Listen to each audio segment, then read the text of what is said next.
The gray concrete walls topped with barbed wire separated the prisoners from the outside world. The November rain drummed on the roofs of the barracks, creating a monotonous sound that mingled with muffled voices and the clanking of metal doors. This place knew no joy or hope, only despair and cruelty. Cynthia Harris stood at the window of her office, watching the inmates move like ants across the yard in their strictly assigned areas.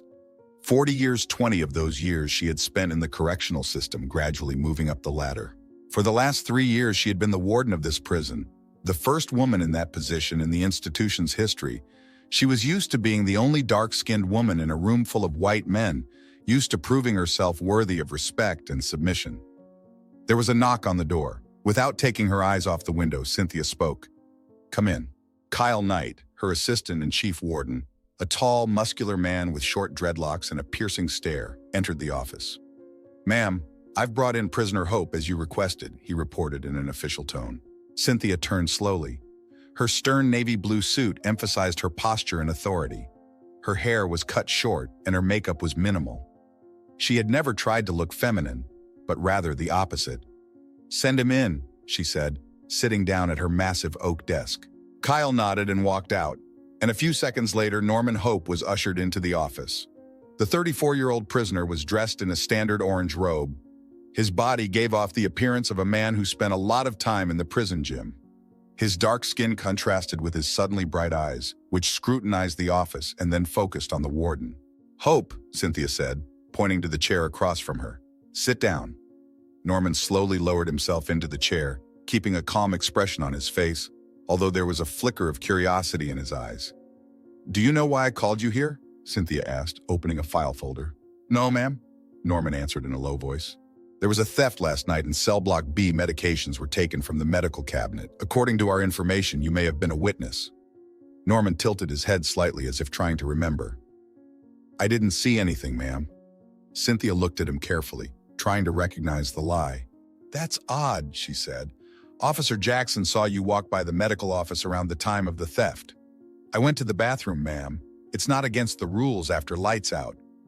"And you didn't notice anything suspicious?" "No, ma'am." Norman held her gaze. "I would have remembered." Something in his voice changed, softer, almost intimate. Cynthia felt a slight tension in the air. She had learned to sense danger during her years in the prison, but now it was something else. "You have amazing eyes, ma'am," Norman said suddenly. "I've never seen such beautiful eyes in a warden." Cynthia froze. In her whole career, no prisoner had ever dared to speak to her like that. "Hope," she said coldly. "Do you realize who you're talking to?" "Of course, ma'am," he smiled. "The most beautiful woman in this prison." Her face remained impassive, but something inside her trembled. How many years had it been since a man had spoken those words to her? 5? 7? Since the divorce, she'd immersed herself in her work, forbidding herself to think about her personal life. "It's inappropriate," she cut him off. "You're here to answer my questions about the theft." "I already did, ma'am. I didn't see anything." He continued to smile. "But I'd be happy to answer any other questions you have." Cynthia got up from the table. "That'll be all, Hope. You're free to go. But if you remember anything about the theft, let security know." "Of course, ma'am." Norman rose slowly. "Anything for you." As the door closed behind him, Cynthia sank heavily back into her chair. Her hands trembled slightly and she clenched them into fists angrily. What was this? Why did some prisoner's words have such an effect on her? The prison staff mess hall was not crowded.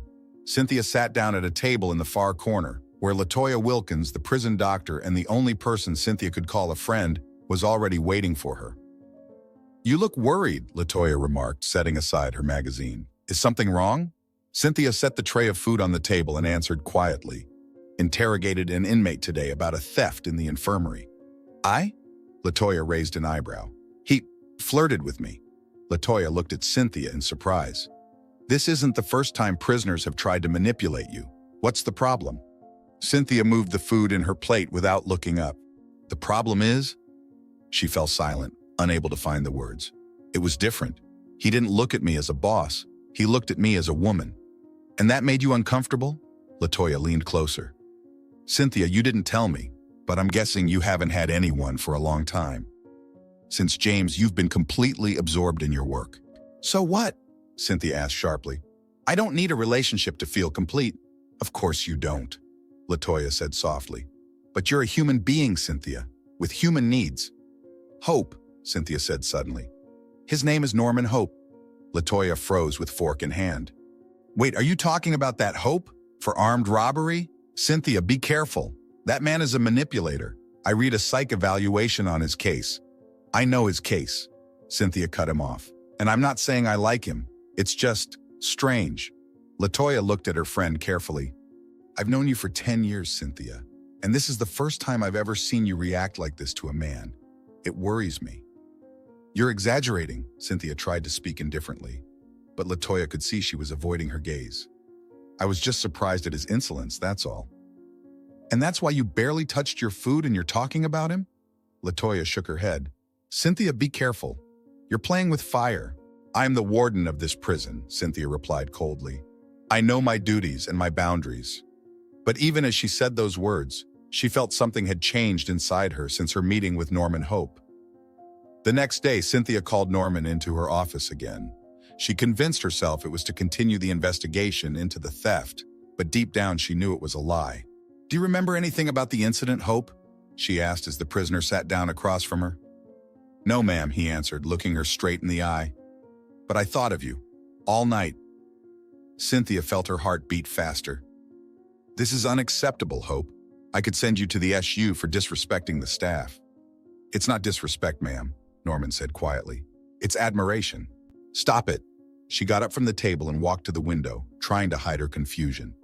You're afraid, he said to her back. Not of me, of yourself, of what you feel. You don't know how I feel, Cynthia replied sharply, turning away. I know, he stood up too. You feel what I feel, attraction, desire. Sit down, Hope, she commanded, but her voice trembled. Instead, he took a step toward her. She should have pressed the alarm button, called security, but her hand didn't move. What do you want? She asked when he stopped, just a step away from her. The same thing you want, he answered. To feel alive for a minute in this dead place. Their gazes met, and something broke inside Cynthia. All the barriers, all the rules, all her professional ethics, all of it crumbled in an instant. She couldn't tell who made the first move, but a second later they were already kissing with the desperation of people who had denied their feelings for too long. His arms were around her waist, her fingers burrowing into his short hair. She knew the security cameras didn't cover this corner of the office. Knew the door was locked, but still the alarm siren sounded in her head. We can't, she whispered, pulling away. This is crazy. The best things in life are always a little crazy, he replied, not letting her go. You want this. I want this. Why don't you? Because I'm the warden and you're the prisoner, she tried to regain clarity of thought, but his proximity was clouding her mind. Here and now, he said, touching her face.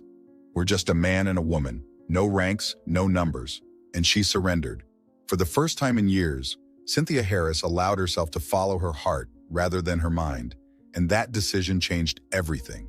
In the jail cell, Norman lay on the bottom bunk, looking up at the ceiling with a slight smile on his face. What's wrong with you, brother?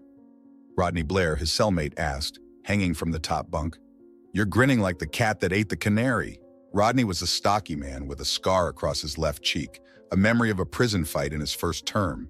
He was now serving his third sentence for drug distribution and didn't hold out much hope for parole. Maybe I did eat something, Norman replied cryptically. Come on, Rodney jumped off the bunk and sat down next to him. We've been together a year. I know you. What happened? Norman sat up and lowered his voice. If I tell you, will you keep it between us? Of course, Rodney nodded. You know me. I'm not a snitch. Norman paused, then said, I'm sleeping with my boss. Rodney stared at him, then laughed. Yeah, and I fuck Beyonce on the weekends. I'm serious, Norman said. Harris, we're meeting in her office. Rodney's laughter was interrupted. Are you kidding me? That ice queen? He shook his head. That's not possible. Maybe. Norman leaned back in his bunk. She's not what she seems. Underneath all that austerity lies a passionate woman. How did you do it? Rodney asked incredulously. I saw something in her that others didn't, Norman answered. Loneliness. She misses someone who looks at her not as a boss, but as a woman.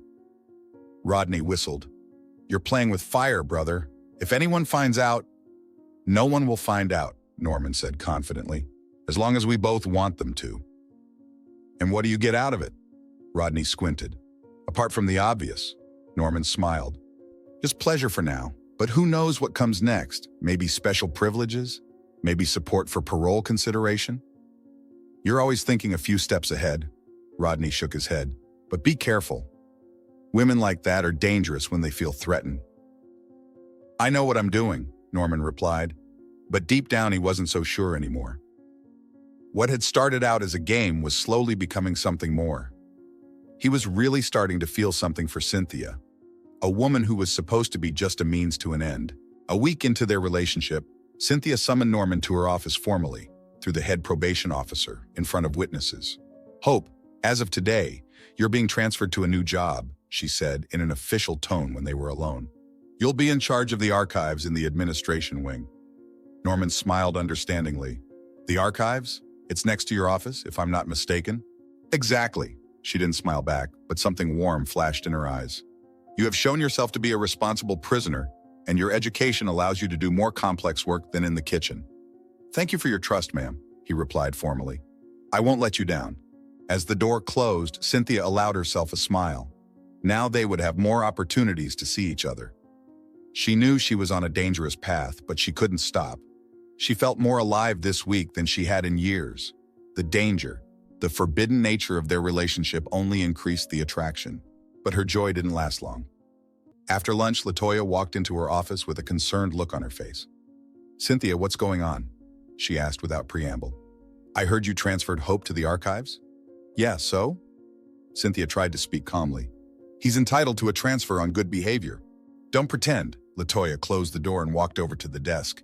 I can see how you've changed lately, those sudden smiles, the absent-mindedness. And now you're moving Hope closer to your office. You're exaggerating. Cynthia looked away, unable to meet her friend's gaze. Cynthia, look at me. LaToya's voice grew harsher. Are you sleeping with him? The silence was more eloquent than any answer. Oh my God, LaToya exhaled. Are you out of your mind? Do you realize you're risking everything? Your career, your reputation, maybe even your freedom? I know, Cynthia answered quietly. But I can't stop. For the first time in a long time, I feel alive. It's an illusion, LaToya insisted. He's manipulating you. Do you think he really likes a 40-year-old warden? He's using you. You don't understand. Cynthia finally looked at her friend. There's something real between us. Real? LaToya shook her head. Cynthia, he's a prisoner. This isn't a romantic movie. This is real life. And in real life, stories like this don't end well. I'm not asking for your approval. Cynthia's voice turned cold. I'm just asking you to stay out of it. I'm your friend, LaToya said sadly. The only true friend you have in this place. And I'm afraid for you. It's dangerous, Cynthia. Not just for your career, but for you. I know what I'm doing, Cynthia replied, though her inner voice whispered otherwise. I hope so. LaToya headed for the door, but stopped. Just remember that when this is over, and it will be, Cynthia, I'll be there to help you pick up the pieces. As the door closed behind LaToya, Cynthia dropped her head into her hands. Part of her knew her friend was right, but the other part, the part that felt Norman's warmth, his touch, his words, refused to listen to the voice of reason. Kyle Knight was a dedicated employee. At 35, he'd already worked in the correctional system for 15 years, the last 3 under Cynthia Harris. He respected her as a professional and defended her from the attacks of some of the staff who were unhappy with being supervised by a woman. But in recent weeks, he'd noticed a change in his supervisor's behavior. The strange looks she'd exchanged with inmate Hope, the sudden reassignment of him to work in the archives, the all-too frequent inspections of the archives by the warden herself. Kyle was no fool. He began to watch more closely, and soon his suspicions grew into certainty. That afternoon, he caught them in the archive room. The door wasn't fully closed, and he heard Cynthia's quiet laughter, a sound rarely heard within the prison walls. Peeking through the crack, he saw the warden in the prisoner's arms. They weren't having sex, just standing there with their arms around each other. But even that was enough to confirm his fears. He quietly stepped back, not wanting to be seen. All day he pondered what to do with this information. Report it to his superiors? That would mean the end of Cynthia's career. Talk to her? That could jeopardize his position too if she took it as blackmail. That evening he knocked on her office door. Come in, he heard her voice. Cynthia was sitting at her desk, looking over papers. Her face was calm, but he noticed a slight blush on her cheeks, a trace of her recent encounter with Hope. "Ma'am, can I talk to you?" Kyle asked, closing the door behind him. "Sure, Knight." She set the papers aside. "What's this about?" "It's personal, ma'am." He stepped closer and lowered his voice. "I know about you and Hope." The color drained from Cynthia's face, but she quickly pulled herself together. "I don't know what you're talking about," she said in an even voice. "I saw you in the archives today, ma'am," Kyle said quietly. "I haven't told anyone, and I won't. But you should know that it's dangerous." Cynthia gave him a long look, then slumped her shoulders. "What do you want, Knight?" she asked tiredly. "A promotion? Money?" "Nothing, ma'am," he replied sincerely. "I respect you. You're the best boss I've ever worked with. I'm just worried about you." Cynthia looked at him in surprise. "You're not going to blackmail me?" "No, ma'am." Kyle shook his head. "I'm loyal to you and to this prison. But what's going on between you and Hope? It could end badly." "I know," Cynthia said quietly, admitting it out loud for the first time. "But I can't stop. He makes me feel alive." 2 months had passed since the beginning of the secret relationship between Cynthia Harris and Norman Hope. The winter rains had changed to cold winds that blew across the prison yard. The prisoners huddled against the walls of the buildings, trying to escape the biting cold as they walked around. The cells were slightly warmer, the old heating system barely able to keep the temperature at a minimum acceptable level. The cell shared by Norman Hope and Rodney Blair was relatively warm. Norman had somehow gotten an extra blanket from the guards. It was just one of the many small privileges he'd gotten in recent weeks. "You know," Rodney said, watching Norman arrange the solitaire cards on the table, "you're not making the most of your opportunities." Norman looked up from the cards. "What are you talking about?" Rodney glanced back at the cell door, making sure no one was eavesdropping, and moved closer. "About your connection to your boss. You're only getting crumbs and extra blanket, better rations, a job in the heat. You could have so much more." "Like what?" Norman put the cards aside, looking at his cellmate with interest. "Like a business," Rodney lowered his voice to a whisper. "You know how much the inmates want things you can't get here. Cigarettes, alcohol, cell phones, drugs. And everyone's willing to pay triple the price. And how do you propose to run a business like this? The guards check all the packages, all the visitors?" Norman raised an eyebrow skeptically. "But they don't check the boss," Rodney smirked. "Imagine if she'd been sneaking merchandise in, or at least turning a blind eye to how the others were doing it." Norman shook his head slowly. "You don't know Cynthia. She would never agree to something like that. She has principles." "Everyone has a price," Rodney insisted. "Maybe she wouldn't agree to do it for money, but for you, for your relationship, for the assurance that her career wouldn't be ruined?" Norman reflected. Over the months, he'd really grown attached to Cynthia. What had started out as a game, a way to gain privileges, had turned into something more. He saw her not only as a warden, but as a woman, strong, vulnerable, passionate. And the thought of using their relationship to blackmail her made him cringe. But on the other hand, 3 years before parole is a long time. And with the money from this business, he could make a much more comfortable life for himself here, and then after his release. "I'll think about it," he finally said, "but I can't promise anything." "Just don't drag it out," Rodney winked. "Opportunities like this don't wait forever." Norman turned back to the cards, but he couldn't concentrate on the game. Rodney's words kept him on his toes.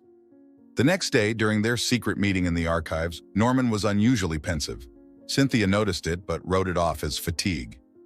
The last few days at the prison had been tense because of a series of fights between inmates. "Had something happened?" she asked as they sat in the far corner of the archives between tall racks of files. "Just thinking," Norman replied, looking at her hands clutching her coffee cup. "About what?" Cynthia sipped her coffee, savoring the rare moment of peace. "About us," he looked up. "About what comes next." Cynthia tensed. They never talked about the future, tacitly agreeing to live for today. "Why think about what we can't change?" she asked. "I'm the warden. You're the prisoner. There's a wall of rules and laws between us. But we've already broken most of them," he took her hand. "So what if we could get more out of this relationship?"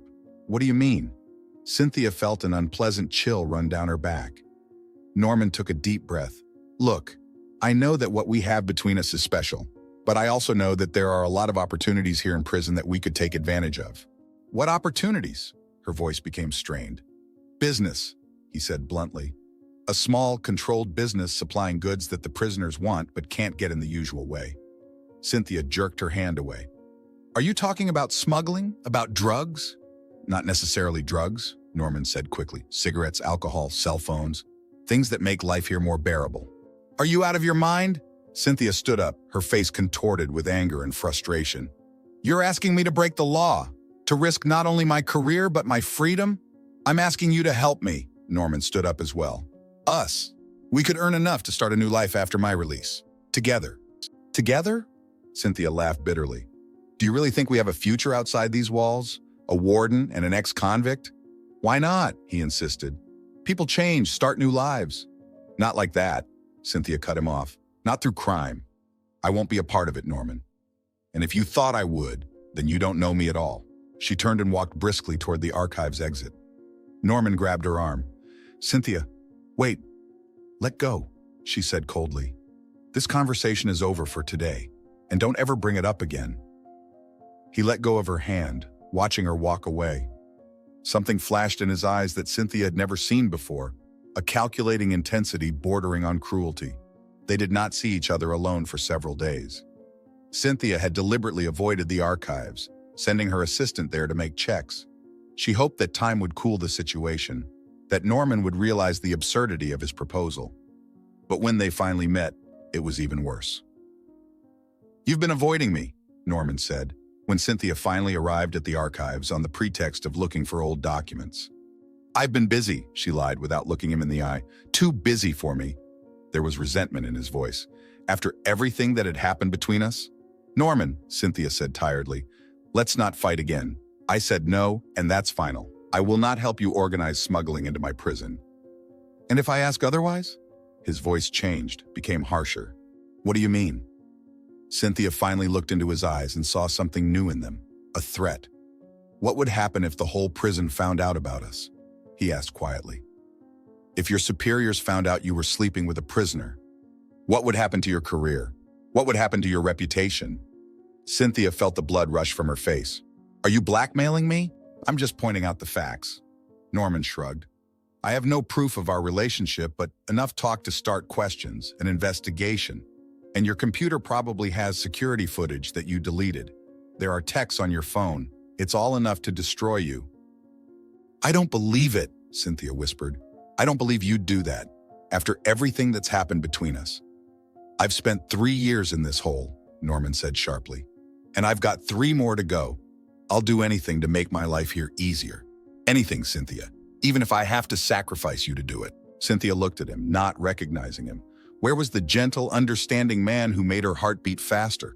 Who was this cold, calculating man in front of her? You need to think, he said, heading for the exit. You have a day. Tomorrow I want to hear your answer. And for both our sakes, I hope it's the right one. As the door closed behind him, Cynthia sank powerlessly into a chair.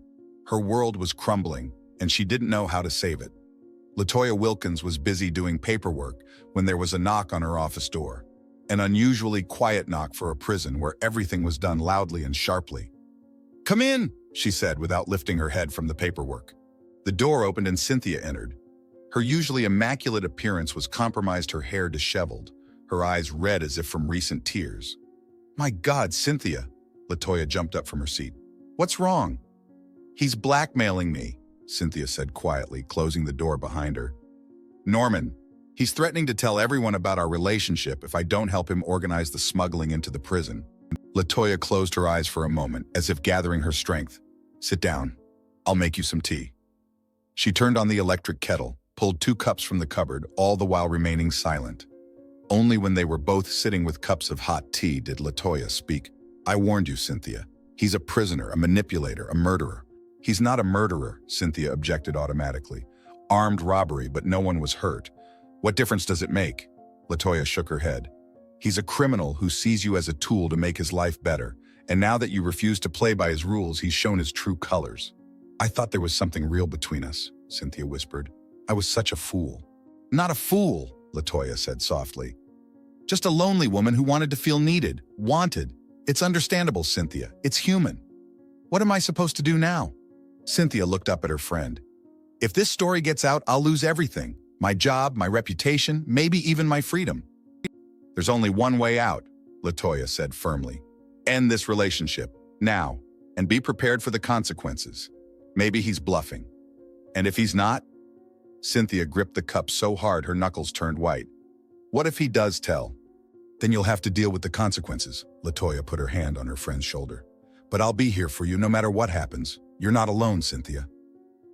There's something else, Cynthia said quietly. Kyle knows. He saw us. Knight? Latoya was surprised. What did he say? He promised to keep quiet, Cynthia grinned bitterly. He said he was loyal to me. But now, maybe he could help. How? I don't know, Cynthia shook her head. Maybe talk to Norman? Warn him? It's dangerous, Cynthia, Latoya frowned. Knight isn't a diplomat. He can only make the situation worse. I don't have a choice, Cynthia set the cup on the table. I need help, and Kyle is the only one who can provide it without jeopardizing my career. Be careful, Latoya warned. And remember, no matter what happens, I'm here for you. Cynthia nodded, feeling both gratitude and fear. Her life had become a nightmare and there seemed to be no way out. Kyle Knight listened to his boss, keeping a stony expression on his face. A hurricane of emotions raged inside him, anger, frustration, sympathy. But outwardly he remained calm. He's blackmailing you, he said when Cynthia had finished her story. It's a serious crime, ma'am. We can charge him with it. And then the whole story would come out. Cynthia shook her head. No, that's not an option. Then what do you suggest, ma'am? Kyle asked, looking her straight in the eye. I don't know, she answered honestly. That's why I came to you. You know the inside of a prison better than I do. You know the inmates, their psychology. Kyle paused, thinking about the situation, then said, There's only one way to solve this problem once and for all, ma'am. What's that? Hope has to disappear, Kyle said simply. Forever. Cynthia stared at him. Are you suggesting that we kill him? It's the only sure way to make sure he never reveals your secret, Kyle replied calmly. Prisoners try to escape, guards react. Sometimes there are accidents. No, Cynthia said firmly. I will not go in for the kill.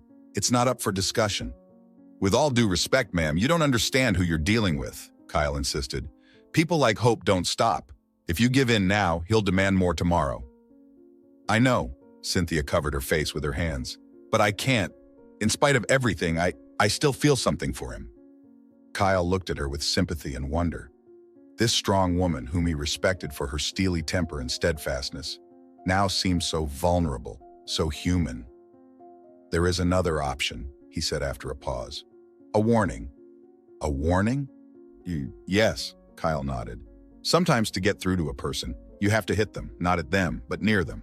Show him what happens if he doesn't stop. Are you talking about Rodney? Cynthia guessed. His cellmate? That's right, Kyle confirmed. Blair is his closest friend here. If something happened to him, Hope might reconsider his position. Cynthia was silent for a long time, considering Kyle's words. What he was suggesting was wrong, illegal, cruel, but there seemed to be no choice. It's nothing serious, she finally said. Just a warning. I understand, ma'am, Kyle nodded. Leave it to me. As he left the office, Cynthia felt a part of her soul die. She had crossed a line beyond which she could no longer call herself a good person. That night, Rodney Blair was returning from the prison laundry where he worked the evening shift. The corridor was empty and dimly lit. The budget cuts had even affected the lighting. He didn't notice the three figures separating from the wall until it was too late. The first blow hit him in the solar plexus, knocking all the air out of his lungs. The second hit him in the face, shattering his lip and nose. He tried to scream, but a bag was thrown over his head, and a blow to his knee sent him tumbling to the floor. This is a warning, whispered a voice he couldn't recognize. Tell your friend Hope that if he doesn't stop, next time will be much worse. For both of you. Blows came from all directions, to his ribs, to his back, to his legs. He curled into a ball, trying to protect his vital organs. The pain was unbearable, but he knew it was useless to scream. No one would come to help. Finally, the pounding stopped. He heard footsteps moving away, then silence. Rodney tried to get up, but his body wouldn't listen. Blood from his broken nose and mouth flooded the floor. Help! He wheezed, but his voice was too weak for anyone to hear. He didn't know how long it was before a guard found him during his rounds. By then, he was teetering on the edge of consciousness, seeing the world as if through a foggy shroud. We have an emergency in C block, shouted the guard into the radio. "Prisoner is beaten and needs medical attention." LaToya Wilkins was working the night shift when Rodney Blair was brought in.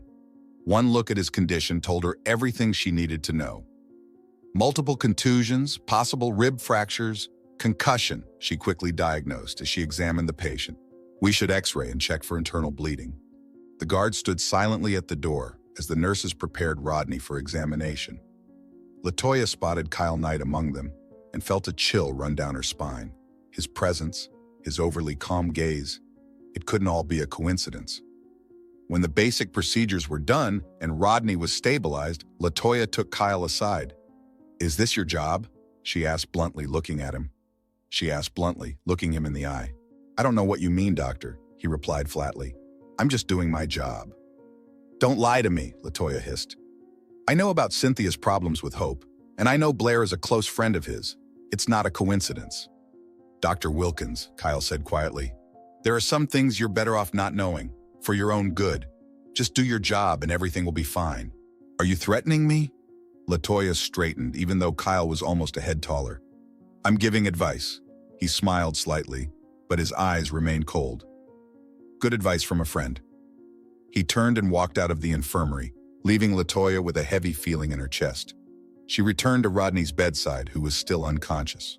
In the morning, news of Rodney Blair's beating spread throughout the prison. Norman had heard about it from a cellmate in a neighboring cell during breakfast. "Blair was badly beaten last night," Dexter Kingsley told him, leaning across the table. "They say he's in a serious condition." Norman froze with a spoonful of oatmeal halfway to his mouth. "What? Who did it?" "No one knows for sure," Dexter shrugged. "But rumor has it was a security job. Too professional for regular prisoners." Norman set the tray down and walked quickly out of the mess hall, ignoring the guard's shouts. His thoughts were racing frantically. Rodney had been beaten right after he, Norman, had started blackmailing the warden. Coincidence? Unlikely. He headed toward the infirmary, but the guard at the entrance stopped him. "No visitors, Hope. Orders from above." "He's my cellmate," Norman insisted. "I have a right to know how he is." "Orders are orders," the guard cut him off. "Now get back to your duties, or you'll be in trouble." Norman turned and walked away, feeling the anger building up inside. He knew who was behind this. Cynthia. This was her message to him. A warning. He waited until lunchtime, knowing it was the only time of day when Cynthia would definitely be in her office. She always worked during her lunch break, avoiding the noisy dining room. The guard at the door to the administration wing tried to stop him. "Hope, you can't be in here at this hour." "I have an urgent message for my boss," Norman lied. "It's about the Blair incident." The guard hesitated, then nodded. 5 minutes, no more." Norman walked quickly down the hall and entered Cynthia's office without knocking. She looked up from her papers, and her eyes widened with surprise and fear. "What are you doing here?" she asked, getting up quickly from the desk. "You know why I came," Norman replied coldly, closing the door behind him. "Rodney's in the infirmary, beaten to a pulp. That's your job." "I don't know what you're talking about." Cynthia tried to remain calm, but her hands were shaking. "Don't lie to me," Norman shouted, slamming his fist on the table. "I threatened to reveal our connection, and the next day my friend gets beaten up. What a coincidence." "Calm down." Cynthia walked around the table, trying to keep distance between them. "Yes, I know about Rodney's beating, but I didn't order it." "But you knew it was going to happen," Norman insisted. "Didn't you? Your faithful dog Knight suggested it, and you agreed." Cynthia was silent, and that silence was more eloquent than any confession. "You've crossed the line, Cynthia." Norman's voice grew quieter, more dangerous. "But if you think that will stop me, you are mistaken." "What do you want?" she asked, feeling her insides shatter. "The same thing I wanted before," he answered. "Your help in organizing the business. Only now the price has gone up. I want more privileges, more freedom, and a guarantee of my safety." "I can't," Cynthia shook her head. "Don't ask me to do that, Norman. It's against everything I believe in." "And beating an innocent man is not against it?" He grinned bitterly. "You've already broken the law, Cynthia. Now it's only a matter of degree." "Go away," she said, trying to retain the remnants of her dignity. "We have nothing more to talk about." "Oh, no." Norman stepped closer. "We have a lot to talk about how tomorrow the whole prison will find out that their strict warden is sleeping with an inmate, about how your career will be ruined overnight." "You wouldn't dare," she whispered. "I would." His eyes flashed with a dangerous glint. unless you'll be a good girl and do what I ask." The words hit Cynthia harder than any slap. A good girl. It was the same thing her ex-husband had said to her in their last quarrel, before she had finally decided to leave him. The same words, the same contempt. "Get out," she said, steel in her voice. "Now." "You don't understand," Norman shook his head. "I'm not kidding. Tonight I'm going to tell my entire unit about us, and that will be just the beginning." Cynthia looked at him, not recognizing him. Where had the gentle, understanding man she'd come to love gone? Or was it all a mask, an act? "I'll give you until tonight," Norman said, heading for the door. "Think carefully, Cynthia. You have too much to lose." When the door closed behind him, Cynthia sank into a chair, feeling utterly devastated. She realized she was cornered, that there was no way out, or almost none. Kyle Knight was sitting in his small office reviewing duty schedules when there was a knock on the door. "Come in," he said without lifting his head from his papers. Cynthia Harris entered and closed the door tightly behind her. Her face was pale but determined. "We need to talk, Kyle," she said, lowering herself into the chair across from him. "Yes, ma'am." He set the papers aside, looking at her carefully. "Hope came to see me," Cynthia said smoothly, as if she were reading a report. "He knows about Blair's beating, and he's threatening to tell the whole prison about us tonight if I don't fulfill his demands." Kyle nodded slowly. "I warned you, ma'am. People like that don't stop there." "I know," she said quietly. "And now I realize you were right all along." There was a long pause. Kyle waited, looking at her with an unreadable expression.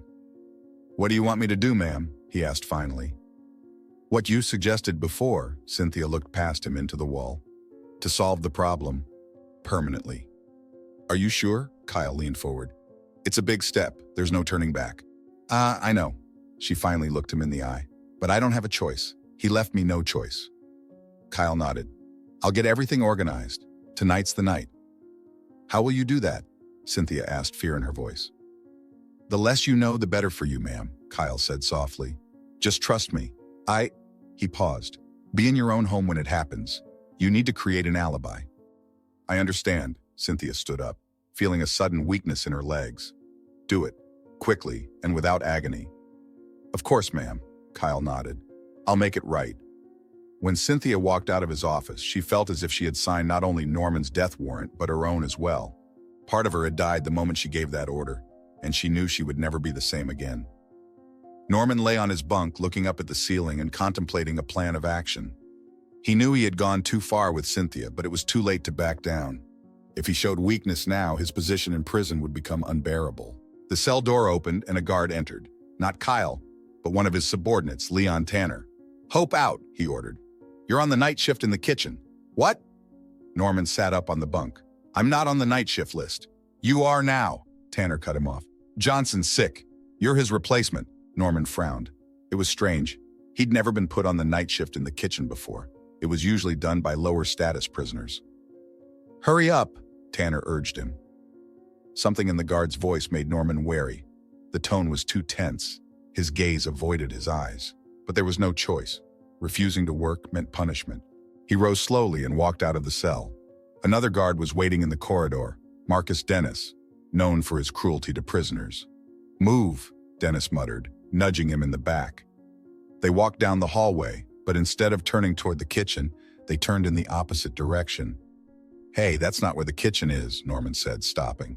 "Shut up and walk." Dennis shoved him harder, and Norman felt something hard against his back, either a club or a gun. They went out through the service entrance into the courtyard used for unloading groceries and garbage. It was dark, with only a few dim streetlights illuminating the perimeter. In the far corner of the courtyard, Norman saw Kyle Knight waiting for them. "What's going on?" Norman asked, although deep down he already knew the answer. "You made a mistake, Hope," Kyle said calmly. "A big mistake." "What kind of mistake?" Norman tried to speak confidently, but there was fear in his voice. "You threatened the wrong man," Kyle signaled to the guards. "Hold him down." Tanner and Dennis grabbed Norman's arms, not letting him move. "You can't just kill me." Norman tried to find a way out of the situation. "There would be an investigation." "Kill?" Kyle raised an eyebrow. "Who said anything about killing? You were just trying to escape. Climb the fence in the kitchen where you worked the night shift. Unfortunately, security spotted you, and you..." He sighed. "You didn't stop when you were ordered to." Norman realized his fate was sealed. He jerked, trying to break free, but the guard's grip was too strong. "Does Cynthia know about this?" he asked, trying to buy time. "Did she order you to kill me?" "Warden Harris had nothing to do with it," Kyle replied flatly. "It was my initiative," but something in his eyes told Norman the truth. Kyle was just an executor. Cynthia had given the order. "Tell her," Norman started, but he didn't finish the sentence. A blow to the head with a baton rendered him unconscious. The last thing he saw before the world fell into darkness was the impassive face of Kyle Knight. In the morning, the prison was buzzing with news. Inmate Norman Hope had been shot and killed while trying to escape. The official story was that he'd been working in the kitchen on the night shift, managed to get into the courtyard, and tried to climb the fence. Security fired a warning shot, but he didn't stop. The second shot proved fatal. Cynthia Harris was sitting in her office when the official notification of the incident came in. Her hands shook as she read the dry lines of the report. She knew it was a lie, that there had been no escape attempt. But now it was the official story, and she had to stand by it. There was a knock at the door, and LaToya Wilkins entered. Her face was pale and drained. "Did you hear that?" she asked, closing the door behind her. "Yes," Cynthia answered quietly. "I got the report." LaToya looked at her friend with a long, scrutinizing stare. "Is it true? Did he really try to escape?" Cynthia couldn't lie to her one true friend, but she couldn't tell the truth either. So she just remained silent, staring at the table. "My God, Cynthia," LaToya whispered, understanding without words. "What have you done?" "I was protecting myself," Cynthia said quietly. "I had no choice." "There's always a choice," LaToya shook her head. "Always." "Not this time." Cynthia finally looked up. "He threatened to tell everyone about us, to destroy me, and I couldn't let that happen." "Is that who you are now?" LaToya sounded disappointed. "A woman who kills to save her reputation?" "I didn't kill him," Cynthia countered automatically. "No, you just gave the order." LaToya grinned bitterly, as if that was better. "What do you want me to say?" Cynthia suddenly felt angry. "That I'm sorry. Yes, sorry. That I hate myself for it? Yes, I do. But I can't change what happened." "No, you can't," LaToya agreed. "But you can admit that you didn't do it for prison or the law. You did it for yourself, your career, your reputation."